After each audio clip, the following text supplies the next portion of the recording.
In the wake of the release of a broader-than-expected policy package focused on boosting the country's economy, China's top economic planner said the country will systematically implement a range of supportive policies.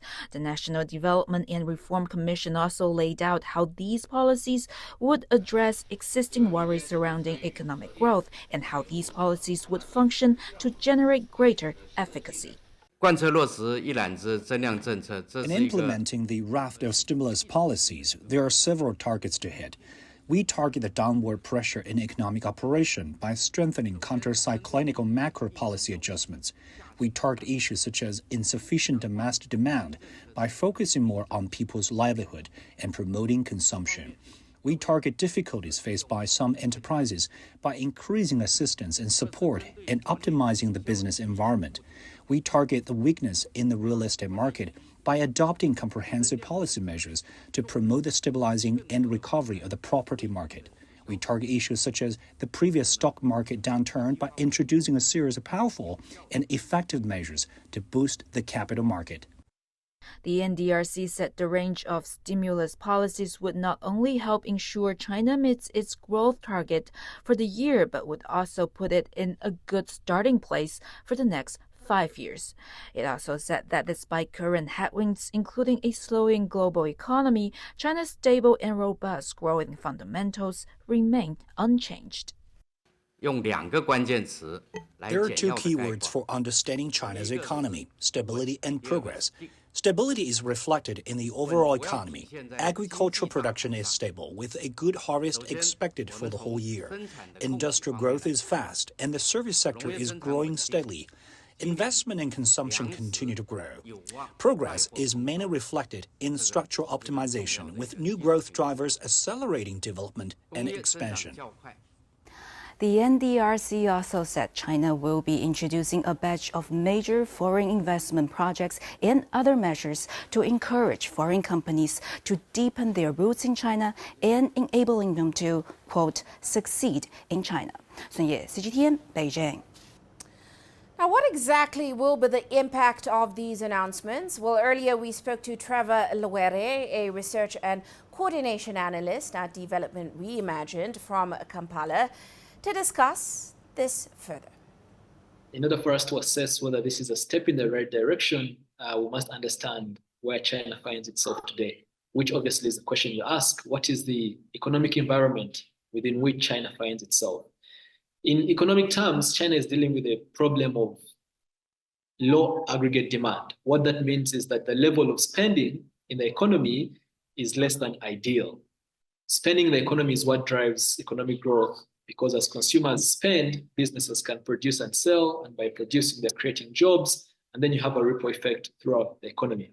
But coming out of the COVID-19 pandemic and China's prolonged zero COVID policy, there hasn't been a resurgence in consumer demand, as was the case before the pandemic.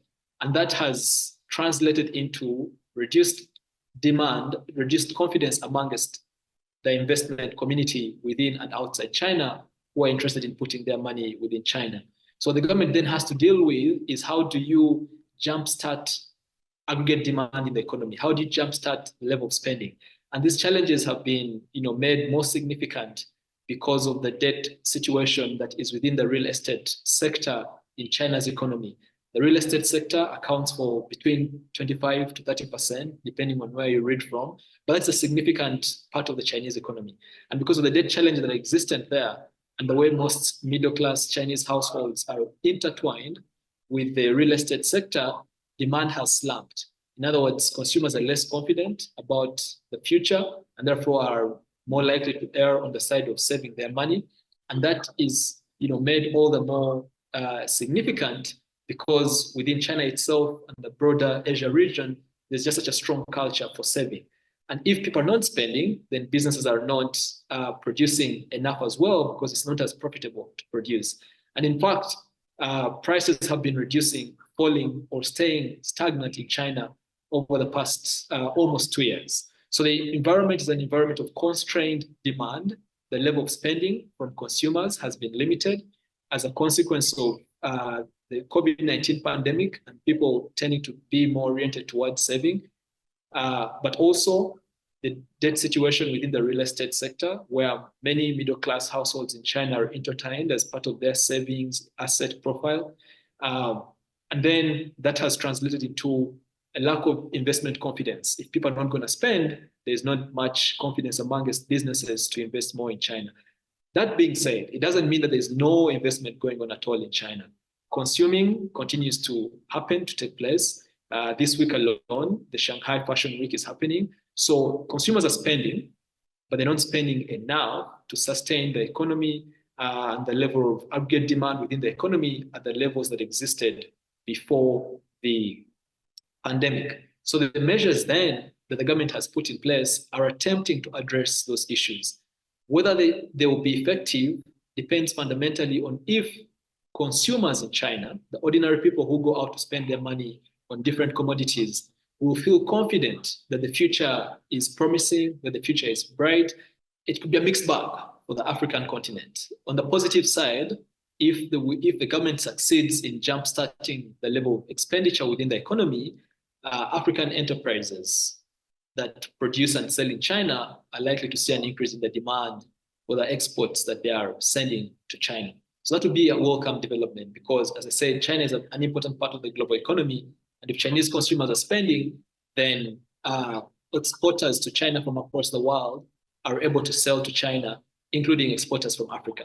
On the other hand, if the rebound in China happens in some of the sectors that we are hoping that can be moved from China to the African continent, such as manufacturing, then perhaps we can see a reduction in incentives to have some of those industries cross over to the continent, which could be not bode well for Africa.